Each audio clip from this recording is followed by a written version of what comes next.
Em nome do Pai, do Filho e do Espírito Santo. Amém. Vinde, Espírito Santo, vinde por meio da poderosa intercessão do Imaculado Coração de Maria, vossa amadíssima esposa. Senhor Deus Todo-Poderoso, nós pedimos, suplicamos, inspirai as nossas ações, nossa inteligência, nossa vontade, para sempre fazermos aquilo que é do vosso agrado, alcançarmos a santidade aqui nesta vida terrena e um dia sermos contados na glória entre os teus filhos, no céu, no paraíso. Amém. Ave Maria, cheia de graça, o Senhor é convosco. Bendita sois vós entre as mulheres e bendito é o fruto do vosso ventre, Jesus. Santa Maria, Mãe de Deus, rogai por nós, pecadores, agora e na hora de nossa morte. Amém. Nossa Senhora de Pentecostes, rogai por nós. São Pedro e São Paulo, rogai por nós. Em nome do Pai, do Filho e do Espírito Santo. Amém. Alegria, mais uma vez estamos juntos aqui para nosso encontro, dessa vez não presencial, mas seguimos no mesmo empenho. Bom, hoje nós vamos tratar de mais artigos do Credo, o artigo 8º e o artigo 9º, que é crer no Espírito Santo e na Santa Igreja Católica. Seguindo os nossos estudos, como nós estamos fazendo, vamos pela orientação, pela catequese de Santo Tomás de Aquino, que é, sem dúvida, extraordinário. O Espírito Santo é Deus como Pai e o Filho, e é igualmente adorado e glorificado. E essa é a nossa fé católica de 2000 anos, mas já com vários detalhes revelados no Antigo Testamento. Deus é um só, mas em 3 pessoas. E exatamente no Espírito Santo que nós vamos tratar hoje. Agora, neste momento, nós estamos no período do tempo pascal. 40 dias depois da ressurreição de nosso Senhor Jesus Cristo, Jesus ascendeu aos céus. Houve a ascensão. 9 dias depois da ascensão de nosso Senhor, Jesus pediu aos apóstolos reunidos com Maria Santíssima no cenáculo que eles fossem perseverantes na oração, suplicassem a vinda do Espírito Santo. Porque só depois que ele fosse para o céu, o Espírito Santo viesse para a terra para santificar e dar coragem, para ensinar tudo, é que eles teriam força e seriam santificados verdadeiramente na inauguração da igreja, como foi conhecido o primeiro Pentecostes. E o nosso objetivo agora é conhecer um pouco mais sobre o Espírito Santo. Ele é Deus e, portanto, mesmo que passássemos a vida inteira estudando, nos dedicando ao estudo, não seria suficiente, porque nós somos finitos e Deus é infinito. E a partir do momento que eu disser que eu já entendi Deus, então eu tenho que jogar esse Deus fora, porque com certeza não é Deus, é qualquer outra coisa. A palavra de Deus é o Filho de Deus. Assim como a palavra de um homem exprime ou deve expressar a concepção do que ele está pensando. Então, o Filho de Deus é a concepção de Deus, do que ele pensa, do que ele é, como ele age. E da mesma maneira, a palavra de Deus diz a Sagrada Escritura que ela é viva, ela é operante, ela é eficaz e ela não sai da boca de Deus sem executar o que precisa. Deus não pode e não consegue jogar conversa fora, porque a palavra dele é viva e criadora. A palavra dele manifesta a vontade e o poder dele sempre. Mas esse manifestar exprime, subentendemos isso, a vontade de Deus. A vontade de Deus, que é o amor. Santo Tomás de Aquino diz que o Espírito Santo de Deus, isso é doutrina da igreja, está no catecismo, o Espírito Santo de Deus é o amor que procede do Pai e do Filho, e com o Pai e o Filho é igualmente adorado e glorificado. Aí, Santo Tomás de Aquino, ele segue dando explicações sobre o Espírito Santo. Ele faz 5 afirmações. O Espírito Santo é o amor, é o Senhor. O Espírito Santo faz amar. O Senhor é o Espírito. Quando nós dizemos que Deus é Espírito e que tem o Espírito Santo, nós temos que entender que o Espírito Santo é uma das 3 pessoas da Santíssima Trindade. E Deus, por inteiro, ele é um ser perfeito. Ele é puro Espírito, assim como os anjos são seres mais perfeitos do que nós. eles não têm matéria, eles são puro espírito. Mas quando nós dizemos Espírito Santo, nós nos estamos referindo exatamente à terceira pessoa da Santíssima Trindade, que é o amor que procede do Pai e do Filho, que é uma pessoa. O amor é uma pessoa divina, a qual nós devemos e podemos nos relacionar todos os dias da nossa vida, desde quando amanhece o dia até o fim, suplicando sempre graças, pedindo. Porque, veja, Jesus está no céu, glorioso, ressuscitado, ele já nos redimiu e agora ele nos manda a terceira pessoa da Santíssima Trindade, que é o Espírito Santo, para a nossa santificação, para a nossa conversão, para a nossa cura. Então, sempre quando alguém se converte, sempre quando alguém tem alguma graça de Deus, sempre quando alguém é curado, certamente essa cura, essa graça, ela só veio por obra do Espírito Santo, através de seus ministros. Os anjos e os santos, e até mesmo as pessoas aqui da terra, quando rezam, quando intercedem, quando oram, suplicam graças a Deus, essa graça só é alcançada pela humanidade de Cristo, que está no céu, que intercede por nós e ofereceu a Deus Pai Todo-Poderoso, de uma vez por toda, essa remissão dos nossos pecados, a satisfação completa e a adoração perfeita.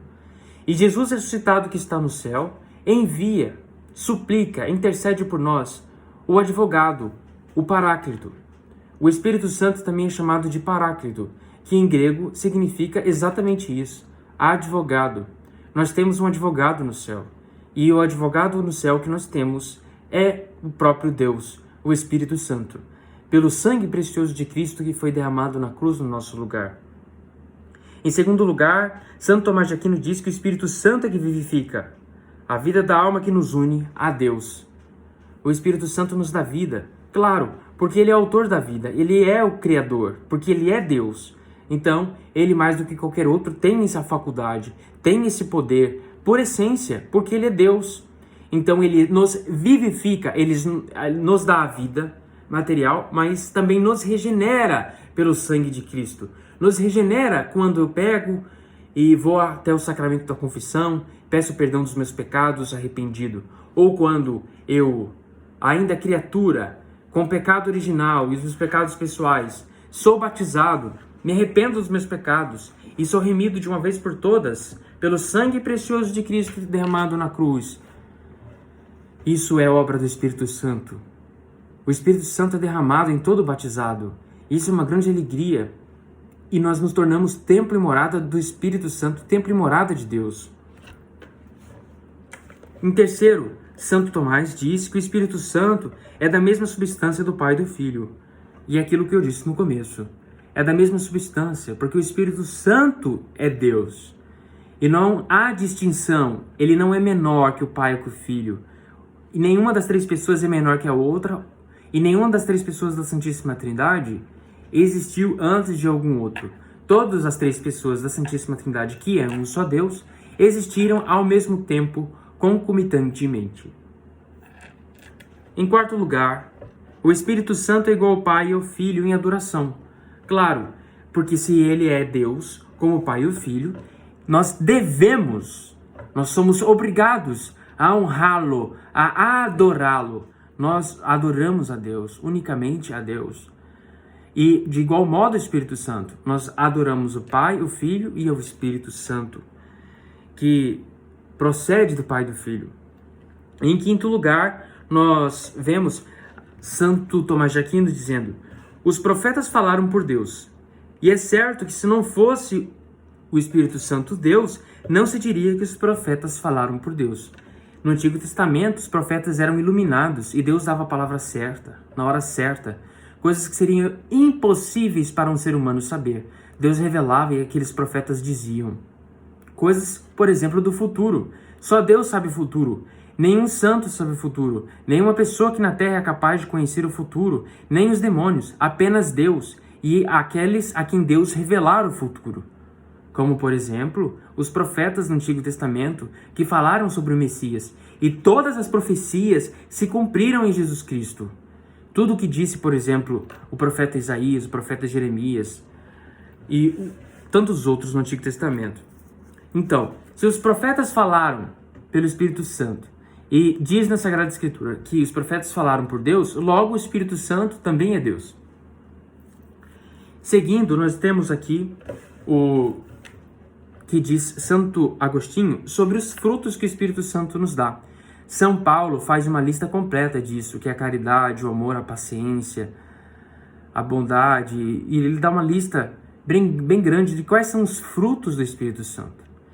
Se eu não tenho esses frutos da paciência, da bondade, eu posso suplicar. Se eu não sou batizado, eu preciso receber o batismo para eu receber o dom do Espírito Santo. E se eu já tenho, então eu tenho que crescer nessa graça, desenvolver essas coisas que eu recebi em hábito para se tornar ato. Então, Santo Tomás de Aquino diz que o primeiro fruto, o principal e primeiro, que o Espírito Santo nos concede é purificar dos nossos pecados. Ele diz: enviarás o teu Espírito e serão criados, e renovarás a face da terra. Isso que ele cita o Salmo 103, versículo 30. Deus, Pai, por Jesus Cristo nosso Senhor, envia o Espírito Santo do céu por meio dos sacramentos e também da vida de oração, de intimidade com Deus, e nos purifica dos nossos pecados, especialmente o batismo e especialmente o sacramento da confissão. É pelo Espírito Santo, é obra da graça santificante que me reanima, me reviva, me renova, me restaura, assim como diz o Salmo 103. Em segundo lugar, o Espírito Santo ilumina o intelecto. Deus quer nos falar, Deus quer nos ensinar, nos aconselhar.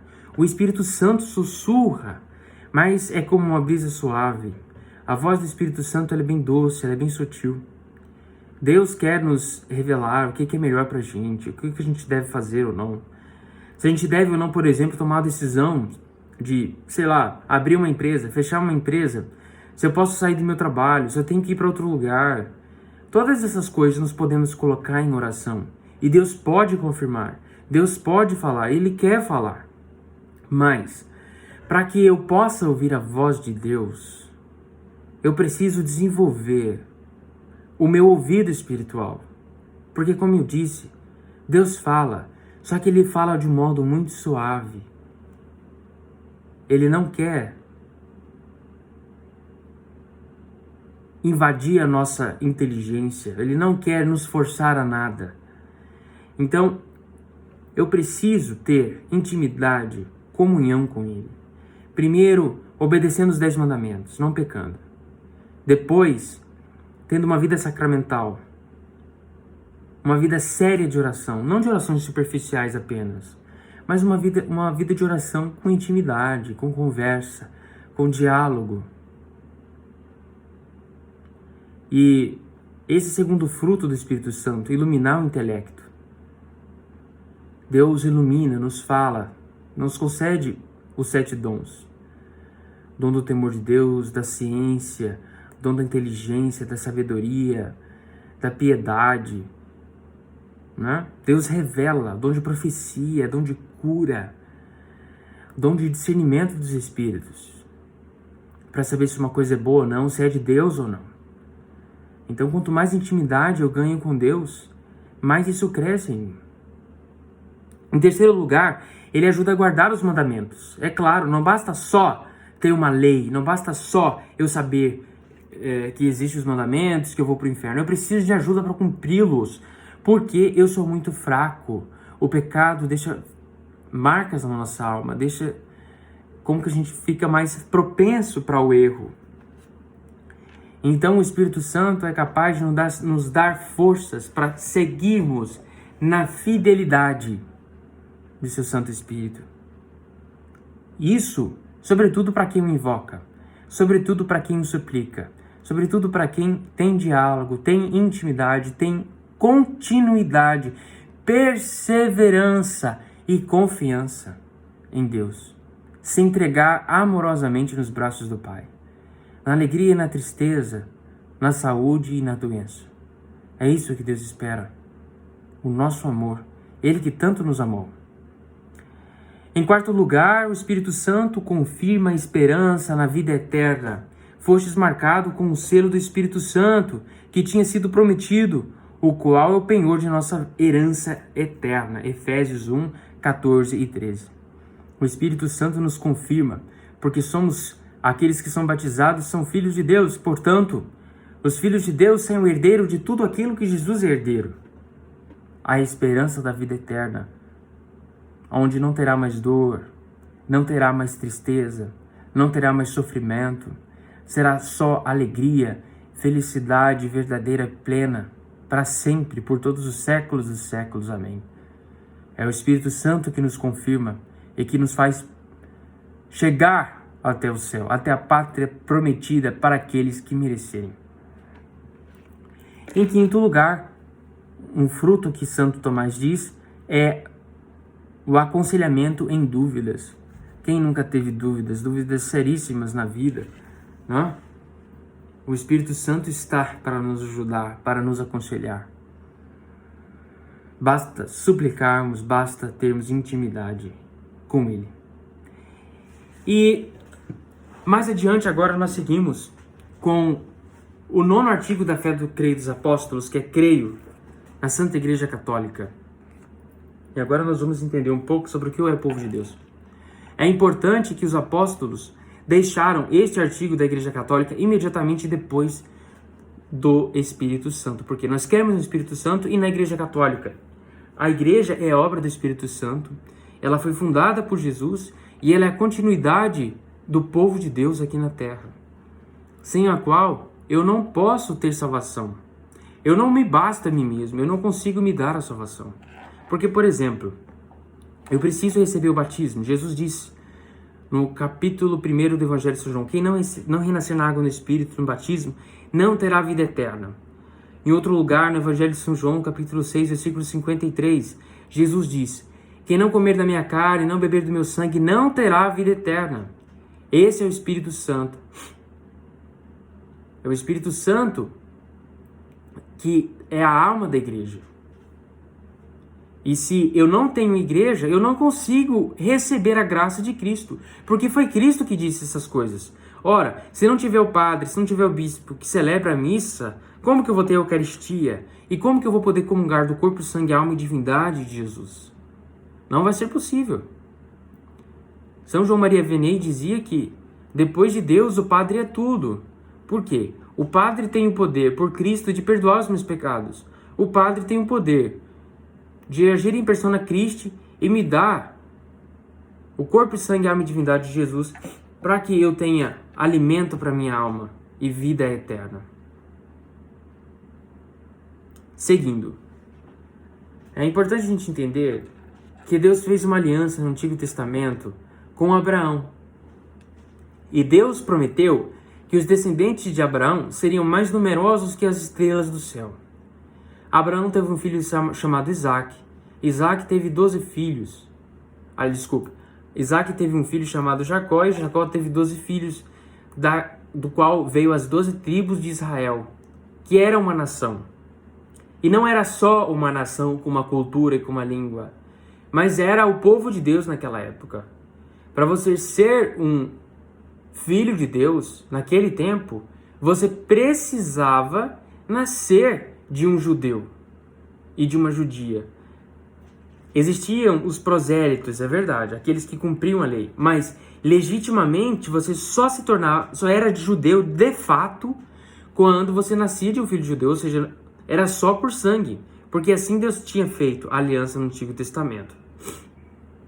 Seguindo, Deus prometeu um Salvador, e esse Salvador é Jesus Cristo. E Jesus Cristo teve discípulos que ele ia pregando em vários lugares. Mas desse grupo de discípulos, Jesus chamou alguns para estarem mais perto dele. Esses que estavam mais perto eram 12, assim como eram 12 as tribos de Israel. Para ele pregar a fé, aquilo que é fundamental da nossa vida. Por isso nós temos 12 artigos da fé. Agora nós estamos falando do 9º artigo.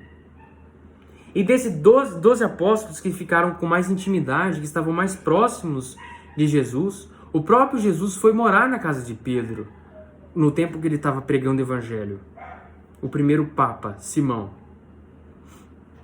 E agora, depois que Jesus veio e pregou, Jesus reformou o povo de Deus. Agora, para você ser filho de Deus, você não tem que nascer mais de um judeu, mas você precisa ser batizado. E desses 12 que eram discípulos, estavam mais perto, ele chamou apóstolos, que significa enviados. Discípulo significa aprendiz, aluno, e apóstolo significa enviado. Aqueles que Jesus escolheu e enviou para a missão, e enviou, como diz no Evangelho de São Mateus, capítulo 28, versículo 28, e de ensinar, batizando-os em nome do Pai e do Filho e do Espírito Santo. Ensinar, pregar o Evangelho e depois batizar, ou seja, dar os 7 sacramentos. Existe um detalhe muito importante que nós temos que crer e professar, que está no Evangelho de São Mateus, capítulo 16, versículos 16 e seguintes. Jesus pergunta para Simão, que até então se chamava, Jesus trocou o nome dele para Pedro, Jesus faz uma pergunta para ele. Simão, filho de Jonas, quem dizei os outros que eu sou? Então ele respondeu, uns dizem que é João Batista, outros que é Elias e outros que é Jeremias. E uns dizem que é profetas. E Jesus disse, e vós, quem dizeis que eu sou? Então Simão Pedro respondeu, tu és o Cristo, o Filho de Deus vivo.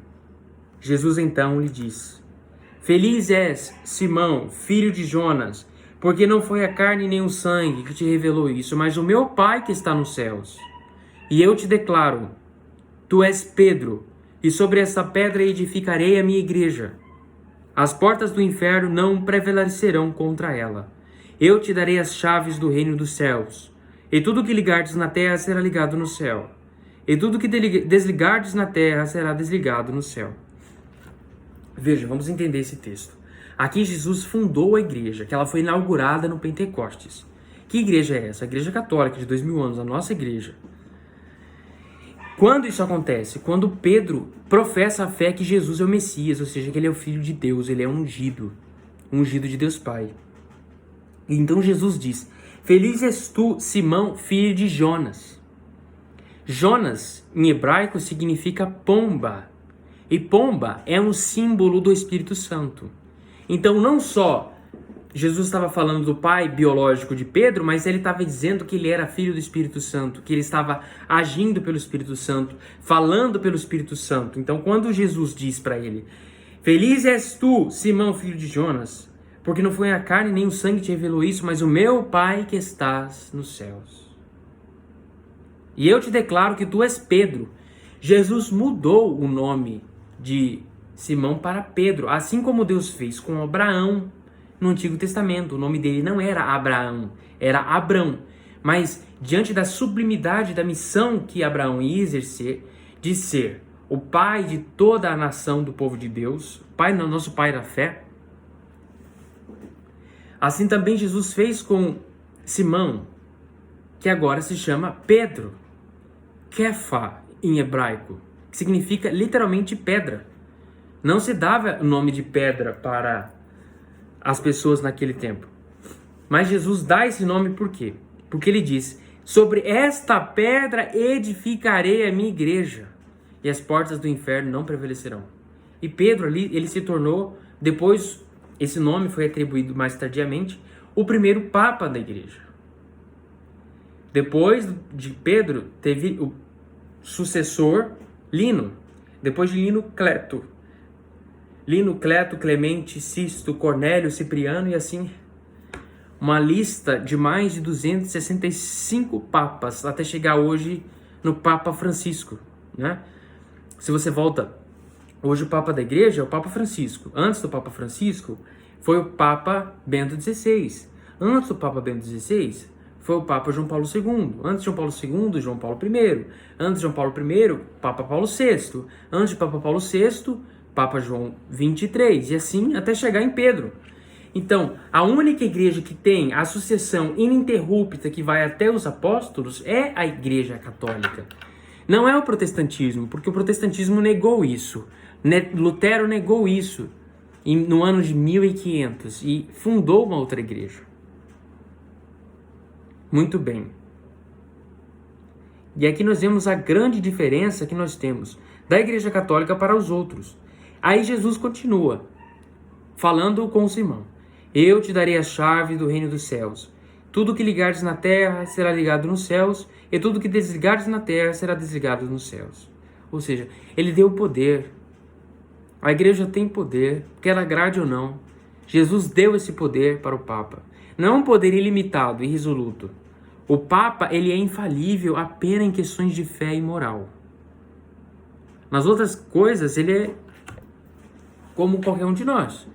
Inclusive, teve alguns papas no passado que cometeram grandes pecados, coisas muito feias, quando a gente estuda a história da igreja. Mas isso não quer dizer que ele deixou de ser papa. Porque a igreja é santa e imaculada, de filhos que podem pecar. Então, é como se tivesse uma linha em mim. Eu sou católico, eu sou batizado. Estou em estado de graça. Se eu peco, não é a igreja de Cristo que está pecando.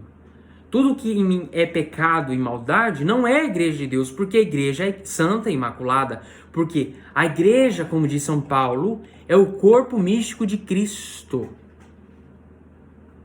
Diz São Paulo também, em Timóteo, na carta dele a Timóteo, que a igreja é a coluna e sustentáculo da verdade. A igreja tem poder, né? Que é o nosso tripé de todo católico, que é o quê? O magistério, o poder que o Papa tem de ensinar a verdade, o único que pode interpretar a Sagrada Escritura infalivelmente, a Sagrada Tradição e a Sagrada Escritura. É o tripé de todo católico. Magistério do Papa, o ensino do Papa, a Sagrada Tradição, que é aquilo que vem dos apóstolos, tradição oral e a Sagrada Escritura, porque a gente não crê.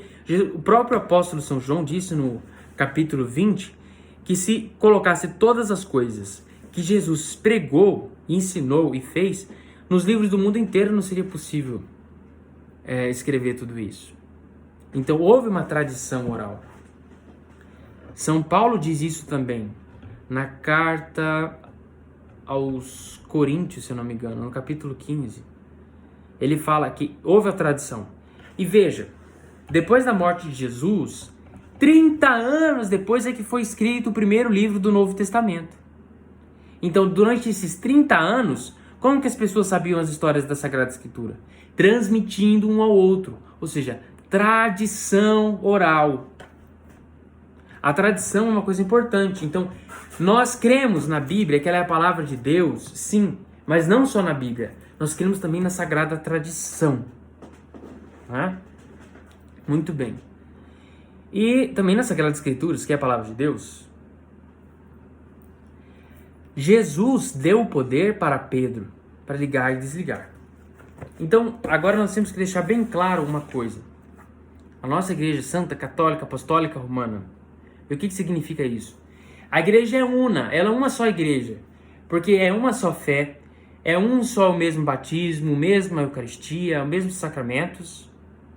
Não tem divergência de doutrina. É a mesma doutrina de 2000 anos que não vai mudar e nunca mudou. Mesmo tendo gente assim, com bastante má intenção, querendo destruir a igreja por dentro, Deus não deixa. É muito claro isso quando você estuda a história, que você vê tanta gente ruim, que tentou, tantos Judas que existiu dentro da igreja durante a história, que tentou destruir a igreja, tentou ensinar coisas ruins, que pecou, que fez muita coisa errada, e mesmo assim a igreja resiste até hoje, 2024 anos depois. Só pode ser obra do Espírito Santo. Isso é uma confirmação, para mim é mais um sinal de que ela é divina, porque é divino o seu Criador. Então a igreja é una. Veja, quantas denominações cristãs existem no mundo? É incontável. E existe divergência de doutrinas entre elas. Agora, a verdade só pode ser uma. Então, só um pode estar certo nesse mar de tantas igrejas. Como, por exemplo, essa garrafa é azul. Se eu disser que essa garrafa é vermelha, eu não estou com a verdade. A verdade em relação a uma coisa, ela só pode ser uma. Não tem como essa garrafa ser azul e vermelha ao mesmo tempo. Só se eu pintar, mas agora, neste momento, ela é só azul. E a verdade é que ela é azul. E se eu disser que ela é vermelha, é mentira. Então, se nós temos várias religiões, e essas religiões dizem coisas distintas, se diferem entre si, só um pode estar certo. E Deus não é esquizofrênico, ele não vai aceitar tudo no bolão. Deus deixou uma igreja que nós acabamos de ler aqui na Sagrada Escritura. E essa igreja é a igreja dos apóstolos, a igreja católica. Ela é santa e imaculada, porque Jesus é santo e imaculado. São Paulo diz que a igreja é o corpo místico de Cristo. Então, Cristo é Deus, e Deus é puro, ele não pode pecar, ele não pode ter corrupção, ele não pode ter maldade. Nem se ele quisesse, ele jamais ia querer uma coisa dessa. Então a igreja é dessa mesma forma. Ah, mas tem pessoas na igreja que pecaram. É como eu disse, tudo aquilo que é pecado dentro da igreja é como se fosse uma linha. Não é igreja, mas é que o pecado é distinto.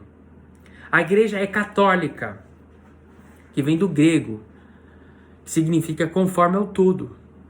Ou seja, é a fé de sempre, de todos os lugares, que não tem mudança, né? O sexto mandamento é pecado aqui, é pecado lá em Israel, é pecado na China.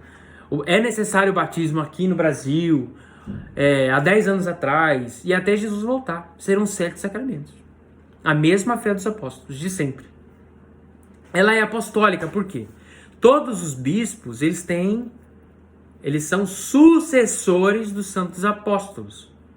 Os apóstolos ordenaram outros bispos, que ordenaram outros bispos até chegar no bispo, por exemplo, de Roma, que é o Papa Francisco, ou no bispo Dom Mário, que é o bispo da Arquidiocese de Cuiabá. Muito bem.